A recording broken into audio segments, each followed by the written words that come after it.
오늘 어버이 주일로 연합 예배를 이렇게 드리게 되었습니다. 어버이날 옛날에는 어머니 날이었는데 기억나시나요? 예, 어머니 날이 있었는데 그리고 나서 얼마 지나지 않아서 왜 아버지 날은 없냐 그래가지고 그래 그러면 어버이날 이렇게 돼가지고 어버이날이 됐고요. 여러분들 자녀분들한테 8일 날이었나요? 꽃 받으셨어요? 누가 받았다고 그랬습니까? 예, 받으셨어요. 근데 요즘에는 저도 못 받았는데요. 요즘에 미안하다 야. 요즘에는 이렇게 꽃을 사서 부모님께 이렇게 꽂아드리고 그런 거 잘 없는 것 같아요. 그리고 부모님들도 예전과 달리 이렇게 받는 것도 저도 그렇습니다만 민망하고 또 그래서 그런데 제가 청년 때에는 어버이날 전날 저녁이 되면 다들 막 직장 다니는 사람들도 그렇고 분주했죠. 이 꽃 사야 되거든요. 꽃 사야 되는데 퇴근을 늦게 하거나 사서 들고 다닐 수가 없으니까 이제 집에 들어오면서 사려고 했는데 꽃이 없다. 그러면은 막 여기저기 돌아다니고 어디서 파나 막 이렇게 하고 그거 사가지고서 이렇게 다들 막 들고 다녔어요. 예. 그런데 요즘에는 그런 분위기도 이제 별로 없는 것 같고 보통 이제 카카오페이나 아니면 선물 기능 뭐 이런 거 그리고 뭐 좀 그렇게 좀 변해가는 것 같습니다. 뭐 좋다 나쁘다를 떠나서 옛날과는 좀 많이 달라졌죠. 옛날에는 꽃이나 용돈 드리는 게 뭐 유일한 정성의 표현이었지만 요즘에는 또 정성을 표시하고 사랑을 표시할 수 있는 많은 방법들이 있어서 그런지는 몰라도 시대가 흐르면서 그런 것들이 많이 바뀝니다. 교회 신앙생활도 그런 면이 있고요. 그래서 잘 됐냐? 그렇게 예전과 다른 모습으로 변하고 교회 신앙생활도 간소화되기도 하고 좀 더 효율적인 것들을 찾아서 이렇게 해서 잘 됐냐에 대해서는 우리가 좀 한번 생각해 볼 필요가 있을 것 같기도 합니다. 오늘 이 본문의 말씀은 신명기 말씀인데요. 모세의 설교, 유언과 같은 설교이죠. 핵심 내용이 아주 간단합니다. 너희들이 이제 새로운 땅에 들어가서 살 건데 이미 받은 하나님의 말씀에 순종하면 잘 살 거고 순종 안 하면 못 살 거다. 이렇게 주신 아주 간단한 말씀입니다. 그런데 이 간단한 말씀 속에 특별히 우리가 새겨들어야 할, 특별히 오늘 어버이 주일을 맞이해서 부모님에게 효도하라고 잔소리하는 건 뭐 사실은 그건 큰 의미는 없는 것 같아요. 그래서 부모님한테 잘해야 되는 거는 이미 성경에도 오늘 여러분들 교독하신 거에도 아주 명확하게 나와 있잖아요. 네 아버지 어머니 공경하라고. 이거는 네가 이 땅에서 잘 되고 장수하는 비결이라고 주셨으니까 이제 자녀분들이 선택하시면 됩니다. 더 이상 얘기하는 건 잔소리가 되기 때문에 오늘 중요한 것은 우리 가정에 관한 이제 내용입니다. 우리가 가정을 이루고 살고 있고 사실 모든 기쁨과 행복의 원천이 가정이죠. 가정이 잘 돼야 되는데 가정이 잘 되려면 어떻게 해야 하는가에 대한 말씀을 오늘 이 본문이 주고 계시다는 겁니다. 가정이 잘 되려면 하나님께서 모세를 통해서 주신 말씀 속에 비결이 있는데 제일 중요한 건 뭐냐면 하나님의 말씀, 그러니까 율법이죠. 하나님의 말씀을 가족들에게 잘 전달해야 가정이 잘 된다. 이 내용이에요. 네가 잘 됐으면 자식들한테도 그걸 잘 물려주는 게 가정 행복의 비결이다. 이게 왜 그러냐면요. 여러분 행복이라는 거는 대물림이 될 때 행복한 거예요. 여러분이 아무리 여러분 현 시대에 우리 부모님들이 뭐 잘 살고 잘 되고 그래도 자식이 나만 못한 삶을 살면 안 행복하잖아요. 자식이 그만큼 우리에겐 중요하니까. 자식이 잘 되고 그 자식이 그 자식을 낳고, 그렇죠? 그런 걸 볼 때 부모님들은 가장 행복해하고, 그리고 자녀들은 가장 보람 있고 그런 거 아닙니까? 그러니까 하나님께서 가정의 행복을 위해서 중요하다고 말씀 주신 게 뭐냐면, 너의 신앙, 네가 하나님 앞에 받은 그 말씀, 하나님의 말씀, 네가 소중히 여기는 하나님의 말씀을 자녀들에게 잘 전달해서, 그게 뭡니까? 자녀들도 너처럼 하나님의 말씀을 귀히 여기고 그 말씀대로 살아갈 수 있는 사람으로 만들면 너의 가정은 행복할 것이다. 이렇게 말씀을 주셨다고 하는 겁니다. 이 사랑의, 하나님을 사랑하는 거죠. 그러니까 이 말씀의 내용이 하나님을 사랑하고 이웃을 사랑하라는 게 하나님의 말씀을 꽉 짜면 뚝 떨어지는 이 두 방울이잖아요. 하나님을 사랑하고 이웃을 사랑하라, 형제를 사랑하라. 그러면 이 말씀을 어떻게 전수해야 하냐면은, 오늘 본문의 말씀을 빌어 말씀을 드리면 수단과 방법을 가리지 말고 라고 되어져 있습니다. 하나님의 말씀을 전할 때 어떻게 전하냐면, 7절에 보면 부지런히 가르치고 집에 앉아 있든지 길을 걸어갈 때든지 심지어 누워 있을 때든지 일어날 때든지 그 말씀을 자녀들에게 강론해주고 들려주고, 그것을 심지어는 잊어버리지 않게 손목에 메고, 손목시계를 손목에 차는 이유가 잘 보려고 하는 거죠. 손목에 차고 심지어는 미간, 이마에다가도 말씀을 붙이고 다닐 정도로, 결국 그 얘기는 뭡니까? 수단과 방법을 가리지 말고 자녀들에게 하나님의 말씀을 전해라. 그게 유일한 행복의 비결이다. 성경이 그렇게 강조하고 계신다는 겁니다. 사랑하는 성도 여러분, 일단은 기본적으로 여러분이 아셔야 될 거, 여러분이 행복하면 하나님도 행복하십니다. 여러분의 가정이 잘 되는 걸 원하셔요. 그렇기 때문에 여러분이 행복하면은, 내가 하나님 빼놓고 이렇게 예수님 빼놓고 우리끼리 행복해도 되나? 돼요. 우리 주님은 뒤에서 더 기뻐서 이러고 계신다고요. 자녀가 잘 되는 것을 보는 부모의 마음처럼 하나님은 여러분이 행복하면 진짜 행복해 하시고 너무너무 좋아하세요. 그러니까 어떤 이유든지 여러분이 불행한 삶을 산다면 그것은 하나님께도 죄송한 일이죠. 그래서 우리는 무조건 행복해야 되는데, 후손에게 이것을 이제 잘 전하라는 그 철저한 계명을 주시는데, 그 계명을 주실 때 비법도 알려주셨죠. 우리가 어떻게 하면 자식들한테 우리가 받은 하나님의 말씀, 우리가 누리고 있는 이 축복을 잘 물려줄 수 있을까? 3절에도 그 내용이 나와 있습니다. 이스라엘아 듣고 삼가, 이스라엘은 이제 부모라고 여기면, 부모들아 그것을 듣고 삼가, 조심해서 그것을 어떻게 하라? 행하라. 결국에는 우리가 받은 하나님의 말씀을 자녀들에게 물려주는 유일한 방법은 우리가 그 말씀대로 사는 걸 보여주는 것밖에 없다는 거죠. 간단한 얘기죠. 잘 안 돼서 그렇지. 부모는 그렇게 못 살면서, 부모는 막 욕하면서 자녀들한테 욕하지 말라고 말하면 안 되는 거죠. 우리가 그런 것들을 멀리하는 모습을 보여줘야 이게 당연한 교육이 되는 것처럼, 우리가 하나님의 말씀을 듣고 정말 기름장어처럼 요리 빠져나가고 조리 빠져나가고 이런 것들을 뒤에서 애들이 보면서 어떻게 우리의 자녀들이 하나님의 말씀대로 살아가기를 원한단 말이에요. 말도 안 되는 거죠.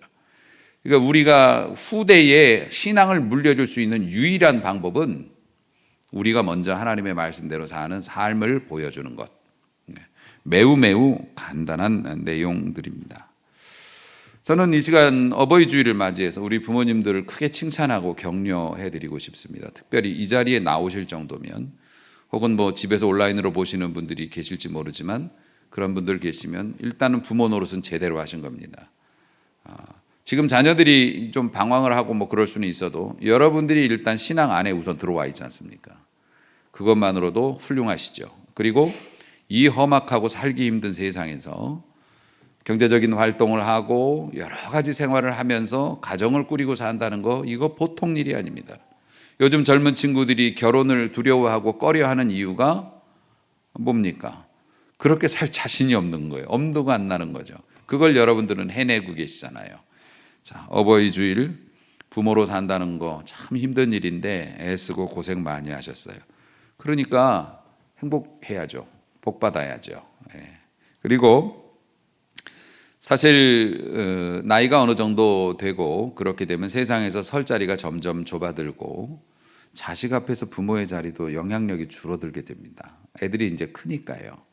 그러면은 우리 부모님들은 또 이제 외롭고 힘들고 뭐 절망하고 내 인생 아무것도 아닌 것 같고, 아니요, 여러분. 세상에서는 우리의 설 자리가 좁아지지만 주님 앞에 설 자리는 오히려 넓어지죠.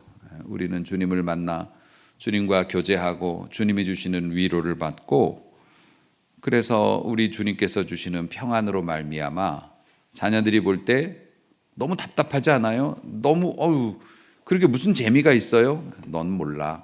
이렇게 말할 수 있는 또 부모로 살아갈 수도 있으니까요. 자, 오늘 부모님들에 관한 말씀은 이 정도 하면은 이제 끝난 것 같습니다. 제가 내려가야 될 것 같은 느낌인데, 그래도 시간은 조금 더 채워야 되기 때문에 성경에 나타난 가정의 흥망성쇠를 한번 제가 간단하게 말씀을 드려볼게요. 우리가 룻기라는 성경을 알고 있습니다. 룻기가 뭐냐면 룻의 이야기예요. 그래서 룻기예요. 근데 이 룻기는 4장으로 이루어졌거든요. 짧습니다. 4장밖에 안 되는데 이게 1장하고 4장이 천지 차이입니다. 네, 천지 차이예요. 완전히 대역전의 드라마. 이게 어떻게 된 내용이냐면은 그 엘리멜렉이라는 사람과 나오미라고 하는 사람이 부부. 그런데 엘리멜렉과 나오미 사이에 아들이 둘이 있었어요. 말론과 기련. 자, 이렇게 이제 네 가족인데 아들 둘이 있는 가정이에요. 그런데 그 나라에 이 사람들이 살고 있는 이스라엘 전역에 흉년이 들었습니다. 아주 곤고한 환경에 놓이게 됐어요. 그러니까 먹고 살 일이 막막하거든요. 그랬더니 엘리멜렉이 아버지죠. 아버지가 가산을 다 정리해가지고 이민을 갔어요. 대단한 사람이죠. 그 시대에. 이민을 갔는데 자녀들을 다 데리고 이민을 간 거예요. 그런데 그 근처에 이방 나라, 모압이라고 하는 나라로 이민을 간 겁니다. 지금으로 말하면 그냥 가족이 단체로. 근데 우리나라가 너무 불경기니까 그렇게 해가지고 용기 있는 사람이라고도 할 수 있고 능력 있는 사람이라고 할 수 있고 진취적인 사람이라고도 할 수 있겠죠. 그런데 지금 시대에는 그게 진취적이고 능력 있고 용기 있는 사람인데 옛날에는 아니었던 거예요. 옛날에는 신정국가였기 때문에 신앙이 우선되는 나라였어요. 그러니까 이 사람들에게 있어서 당시의 이스라엘 상황은 구약 시대이고 어려운 시대였기 때문에 하나님께서 직접 다스리는 그 나라, 그 백성들이었고 이방 나라들과는 엄연한 차별을 두고 하나님의 백성들끼리 죽던 살든 뭉쳐서 살아야 되는 그런 의무가 있는 시대였거든요. 그런데 경제가 어렵고 힘들다고 그래가지고 우상을 섬기는 이방 나라로 애들을 데리고 이민을 가버린 거예요. 그러니까는 하나님의 뜻과는 상관없는 자신들의 이제 이익을 위한 불신앙이었던 것이죠. 왜냐하면은 이스라엘 전역에 불어닥친 그 흉년의 원인이 이스라엘의 죄악을 벌하시기 위한 하나님의 징계였고 이스라엘 공동체의 일원으로서 그것을 달게 감내하고 믿음으로 기도해서 일어나야 할 사명이 있었는데 이 사람은 거기서 힘드니까 쏙 뺀 거예요. 그 해병대 친구들 그 훈련할 때 목봉 훈련, 그 옛날에 삼청교육대 뭐 이런 데서 목봉 훈련 하잖아요. 힘들다고 자기만 쏙 빠져나간 거지. 같이 이걸 기합을 받고 같이 이걸 모면을 해야 되는데 힘들다고 자기만 하다가 쏙 빠져나간 꼴이에요. 그 당시에는. 지금은 뭐 이민 가신 분들이 그런 거는 아니지만은 옛날에는 그랬다는 겁니다. 그래서 결국 그건 뭐냐면 가장이 주도를 해가지고 신앙생활에서 벗어난 거예요. 신앙적인 형태에서 벗어났어요. 그래가지고 모압 땅에서 아들 둘도 결혼을 시켰어요. 그러니까 이게 불신앙으로 보는 겁니다. 이방 여인 며느리를 얻었단 말입니다. 그런데 이게 문제가 됐습니다. 결국에는 이 모압 땅에서 남편 엘리멜렉이 갑자기 죽게 돼요. 가장이 사라졌고 자식들 아들 둘 결혼시켰는데 이 아들 둘도 연달아서 죽게 됩니다. 가정이 남자가 사라져 버렸습니다. 통째로 망해버렸어요. 과부 셋만 남았어요. 신앙을 버리고 타향살이 10년 만에 그런 일이 일어났습니다. 그러니까 쫄딱 망한 거죠. 이게 예나 지금이나 똑같습니다. 이 가정의 행복은 가장 또 부모들의 선택에 달린 거지 않습니까? 이 가장이 잘못하면 자식들은 그냥 고생 들어가는 것이죠.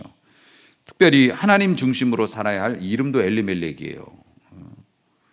하나님을 섬기는 이름이 그 안에 있단 말입니다. 그런 귀한 이름을 가진 가장이 하나님 떠나서 자기 편한 대로 살다가 난리가 났다는 겁니다. 사실 아버지가 이제 남편이 믿음으로 살아야 되는데 이 집은 그렇게 못했어요. 그렇게 못했는데 다행스럽게도 그 어머니 나오미가 영적인 가장이 됐어요. 지금도 마찬가지입니다. 남편이 어떤 이유로든지 간에 영적으로 이렇게 하나님을 섬기는 일에 온전하지 못하면 그 가장의 책임은, 영적인 가장의 책임은 부인에게로 넘어가죠. 다행히도 이 나오미는 신앙이 있었어요. 그래서 엘리멜렉 그러니까 아버지 두 아들 다 죽고 과부 셋이서 이렇게 탁 살 길이 막막해지니까 이번에는 이제 그 남편의 뒤를 이어서 영적인 가장의 책임을 맡은 나오미가 결단을 내립니다. 다시 돌아가자. 우리나라로 돌아가겠다. 그래서 가봐야 좋은 건 없어요. 왜냐하면 예나 지금이나 여자들, 특히 과부들에 대해서는 거의 고아와 동급 취급을 받을 정도로 사회적인 기회도 없고 취직도 안 됩니다. 일도 못 해요. 그냥 굶어 죽든지 그냥 어떻게 하든지 그냥 살아야 됩니다. 그래서 항상 하나님께서 율법에도 고아와 과부를 돌봐라 이렇게 한 얘기가 지금 같으면 나가서 일이라도 하는데 일도 못 한단 말입니다. 그런 상태니까 그 과부가 셋입니다. 그런 상황에서 이 사람이 신앙적인 결단을 한 거예요. 굶어 죽더라도 하나님 계시는, 하나님 섬기는 우리 나라에 가서 죽겠다. 결국엔 어떻게 됩니까? 룻기 4장에 보면 그 며느리가 룻이죠. 이 며느리가 이방 여인임에도 불구하고 신앙에 동의를 해서 어머니가 섬기는 신을 나도 섬기겠습니다 하고 이스라엘로 오는 것을 선택하고 첫째 며느리는 그냥 지갈 길로 이제 갔고요. 난 못 가요 이랬고 돌아와서 어떻게 됩니까? 보아스라고 하는 유력한 분을 만나서 결혼을 다시 성공하게 되죠. 그리고 그 가문이 엄청나게 부귀와 영화를 누리는 것으로 룻기 4장이 마무리되어집니다. 결국 이것이 뭘까? 무엇이 나오미의 가정을 회복시킨 결정적인 역할이었을까? 무엇이 그 나오미의 가정을 망하게 한 역할이었을까? 가장이 판단을 잘못해가지고 신앙에서 떠나서 편히 사는 길을 선택했을 때 그 가정이 무너졌습니다.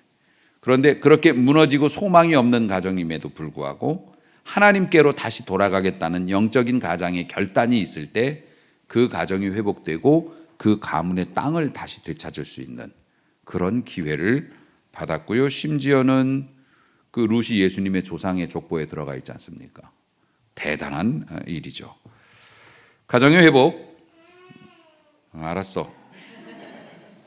이거 옛날에는 그 교회에서 설교하는데 아기들이 그렇게 울어가지고 심각한 사회 문제였어요. 왜냐하면 교회에서 목사님이 설교를 하는데 이 이제 아기 엄마들이 목사님 설교를 유아실에서 들으면 깝깝하거든요. 그리고 막 떠드니까 집중이 안 되고 그리고 유아실을 마련을 해놔도 눈치를 보면서 굳이 데리고 들어온다 본당에. 그러면은 안내 서시는 분들이 막으면 또 시험 들고 그 안 막자니 막 그러고 그것 때문에 안내 서시는 분들도 스트레스를 엄청 받고 그 막 눈치를 보면서도 막 데리고 들어와요. 목사님께 같이 예배 드리고 싶어서 뭐 유아실 또 막 분위기가 안 맞는 분들도 있잖아요. 거기 애들끼리도 또 생태계가 있어서 막 주고받고 이러면은 뭐 물고 뜯고 막 울고 불고 그럼 난리도 아니 예배를 드리러 온 건지 이게 뭔지 이거 엄마들이 자꾸 데리고 들어온단 말입니다. 이거 원고에도 없는 얘기인데 왜 이래? 왜 이렇게 반응이 좋아? 그리고 애들이 또 가만히 있나? 울어. 그러면 또 목사님 설교하시다 말고 신경 쓰이잖아요. 계속 애가 막 우는데 좀 데리고 나갔으면 좋겠는데 또 안 데리고 나가. 예. 그러면 또 얘가 울면 또 이게 강아지들하고 비슷해. 한 놈이 울면 또 이 놈도 울어.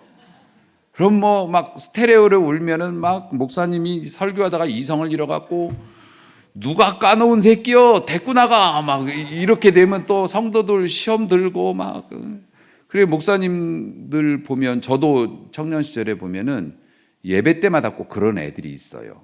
그런 엄마가 있고 그러면은 예배가 은혜가 안 되고 막 서로 막 근데 요즘엔요 애가 어리면 교회도 안 와. 그리고 온라인으로 예배 드릴 수 있는 방법도 있고 그리고 방해될까 봐 안 오는 게 아니에요. 많은 사람 앞에 우리 아기가 노출되면 혹시라도 감기라도 들까 봐 엄마들이 아예 그냥 엄마 선에서 정리 이게 좋은 건지 뭔지는 모르겠는데 그래서 예배는 조용한데 아기 소리 요즘에 얼마나 귀한지 알아요? 난 애들이 스테레오가 아니라 무슨 서라운드도 좋으니까 애들이 좀 와서 우는 교회가 됐으면 좋겠어요. 얼마나 귀한 건데 애껴 들으시기를 축원합니다. 뭔 얘기하다 이렇게 됐어. 여러분 가정의 회복은 부모가 하나님께로 돌아갈 때 시작이 돼요. 가정의 몰락은 그 몰락이라는 게 무슨 뭐 이게 사람이 죽고 그런 게 아니더라도 가정이 잿빛으로 변하는 건 부모가 하나님 떠나면 그렇게 됩니다. 부모의 마음의 중심에서 하나님을 멀리하기 시작하면 가정이 잿빛이 돼요. 전능자 하나님께로 돌아가는 귀한 선택이 우리 부모들에게 오늘 또 한 번 있으시기를 주의 이름으로 축원합니다. 근데 사실 이게 자식 농사가 부모 마음대로 안 되죠. 농사 중에 자식 농사가 제일 어렵죠. 왜냐하면 일반 농사는 1년이면 끝나잖아요. 어쨌든 간에 성공이든 실패든 그리고 다음에 또 지으면 되지. 그 다음에 그런데 자식 농사는 옛날에는 20년이라고 그랬는데 지금은 30년 돼도 안 끝나는 경우가 있어요. 30이 넘어도 부모가 챙겨줘야 되는 경우가 있단 말입니다. 그리고 이 농사는 한 방에 승패가 결정이 나는 거예요. 거기서 실패면 실패고 성공이면 성공인 거죠. 다시 나와서 키울 수는 없는 거니까. 자식 농사가 참 어렵습니다. 그리고 부모가 최선을 다해서 자식을 길렀다고 해서 그 농사가 성공된다는 보장도 없어요. 여러분 보세요. 성경에도 나옵니다.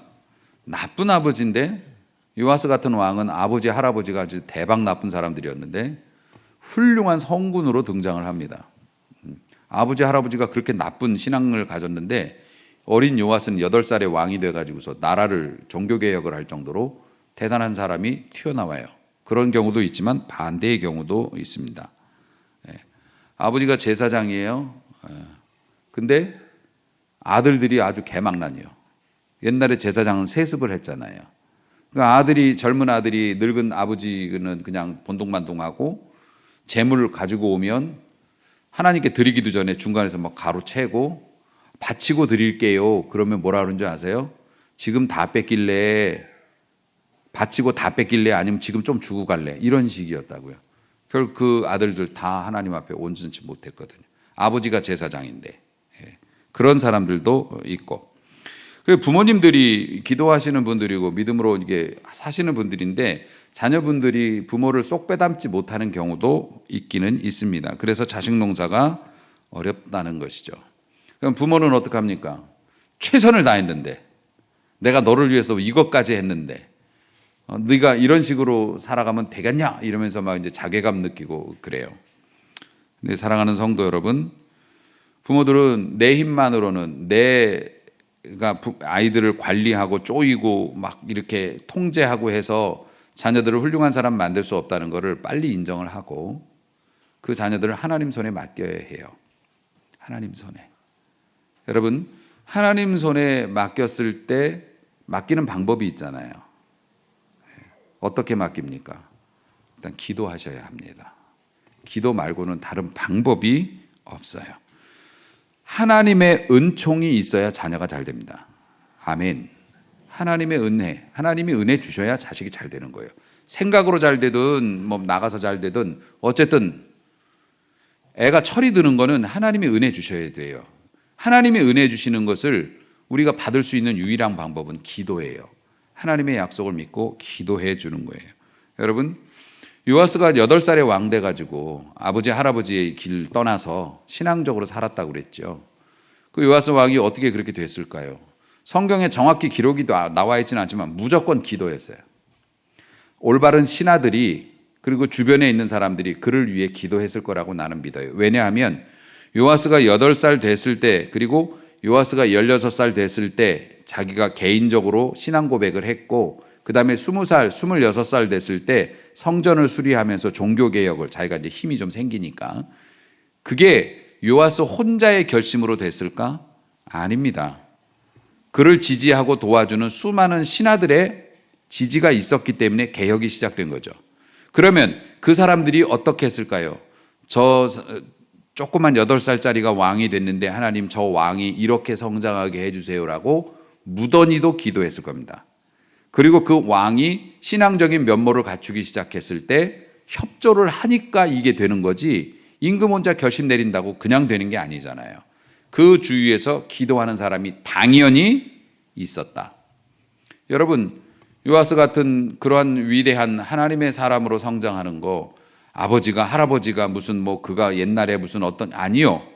기도하면 하나님이 은혜 주시고 하나님이 은총을 부어 주시면 그 자식 농사 잘 되는 줄로 믿고 자녀를 위해서 기도하는 부모로서 한 걸음 더 내디드시기를 주의 이름으로 축복합니다. 무조건 성경의 역사를 보면 하나님의 은총은 위에서 아래로 흘러요. 위에서 아래로 흐릅니다. 하나님을 섬기며 기도하는 그 자식이 빌어먹는 걸 본 적이 없다고 그랬어요. 걸식하는 걸 본 적이 없다고 그랬어요. 하나님 잘 섬기는 부모, 그리고 그 부모가 하나님을 진짜 잘 섬겼다면 당연히 자식을 위해서 시간을 정해놓고 중요한 우선순위를 가지고 기도했을 거라고요. 그렇게 기도의 프로젝트 속에 자녀가 포함되어 있다면 그 자녀는 절대로 걸식하거나 남에게 아쉬운 소리 하면서 살지 않는다. 부모가 이것을 믿고 어버이날 우리가 뭐 수고로움을 인정받는 것도 중요하지만 부모의 역할에 대해서 한 번 더 깨닫고 자녀를 위해서 헌신하는 기도의 부모로 쓰임 받으시기를 축복합니다. 자, 그러면 여러분 자녀를 위해서 기도할 때 어떻게 기도하세요? 뭐 저도 그렇게 기도합니다만 우리 자녀들 이렇게 되게 해주시고 저렇게 되게 해주시고 또 이렇게 살게 해주시고 이것도 굉장히 중요한 기도죠. 처음엔 그렇게 기도할 수 있어요. 부족된 모습을 채워달라고 기도하는 건 당연한 거니까. 그런데 여러분 자녀를 위해서 기도할 때 진짜 중요한 핵심 포인트가 있습니다. 이게 옷을 입어도 단추를 순서대로 껴야지 되는 거잖아요. 하나가 잘못되면 계속 잘못되는 거니까. 핵심 포인트가 있어요. 자녀를 위해서 기도하는 부모는 무엇을 놓고 기도하느냐? 나 자신이 먼저 변하게 해달라고 기도해야 해요. 여러분, 기도를 할 때 내가 좋은 부모가 되게 해달라고 기도해 보세요. 그거 상당히 잘 하나님께서 들어주시는 기도이고 내가 하나님 앞에 믿음으로 사는 모습을 보이는 것이 그 자녀들이 제일 빨리 길을 찾는 방법입니다. 힌트를 거기서 얻어요. 부모가 힌트를 준단 말입니다. 그러니까 요렇게도 살게 해주시고 이놈이 요렇게 되게 해주시고 얘가 요렇게 되게 해주시고 이거 하시다가 지치시면 하나님 제가 이런 부모가 되게 해주세요 라고 기도해 보세요. 그렇게 여러분이 기도하면 하나님이 재빨리 그 기도를 들어주셔서 여러분에게 영적인 에너지를 주실 것이고 그것을 자녀들이 정말 예리한 감촉으로 그것을 캐치하고 여러분을 의지하고 여러분과 함께 하면서 성공을 이루어 나가게 될 줄로 믿으시기를 바랍니다. 자녀를 위한 기도의 비결은 뭐라고요? 좋은 부모가 되게 해달라고 먼저 기도하는 거. 그럴 때 하나님께서 그 자녀에게 은총을 내려주신다. 그리고 하나님의 은총이 부모의 영적으로 하나님의 영적인 축복은 위에서 아래로 흐른다고 그랬지요. 그러니까 부모가 잘 돼야 자식이 잘 되는 거니까. 그리고 이 영적인 흐름이 부모에게서 자녀에게로 내려오는 것도 중요하지만 가족 공동체, 교회를 통해서 내려오는 것도 매우 중요합니다. 이 땅에 교회가 왜 있겠습니까? 이게 영적인 가정이에요. 우리가 혈연으로 맺어진 가정은 아니지만 영적인 하나님의 자녀들이 모여서 이 또한 가정을 이루고 있지 않습니까? 그러면 어떻게 해야 합니까? 교회를 위해서 기도하는 거예요. 여러 부모는 교회를 위해서 기도하고 교회가 하나님의 은혜로 채워질 때 우리의 자녀들이 방황하다가 굶주리고 외롭고 두렵고 추우면 교회가 좋은 줄 알고 교회로 모이게 된다는 겁니다. 이렇게 될 때 진정한 축복의 대물림이 될 수 있는 것. 그렇기 때문에 하나님께서는 양갈래로 내리시는 거죠. 하나는 부모의 기도와 믿음을 통해서, 또 하나는 교회를 통해서 자녀들에게 하나님의 축복을 공급해 주시는 통로가 되는 거니까 여러분의 가정의 귀한 자식들 교회의 자식으로도 키워주시기를 부탁을 드립니다. 사랑하는 성도 여러분, 결론, 어려울수록 어떻게 해요? 자녀들 문제로 두렵고 힘들수록 어떻게 해요? 하나님께로 돌아가야 한다. 나오미처럼. 하나님을 떠난 가정과 하나님께로 다시 돌아간 가정의 변화를 여러분들이 기억하시고 어려울 때일수록 더 교묘하고 완고한 방법으로, 효과적인 방법으로 애들을 통제하고 때려잡을 생각을 하지 마시고 하나님 앞에서 내 믿음 다시 살피고 자녀를 위해서 눈물을 뿌려 기도한다면 하나님께서 여러분이 누리는 것보다 더 좋은 축복을 자녀들에게 주시면서 진정한 기쁨과 행복을 우리 가정에 허락해 주실 줄로 믿습니다. 그 은혜가 우리 영적인 가족 공동체, 우리 교회 모든 성도님들 가정 위에 임하시기를 주의 이름으로 축복합니다. 기도합니다.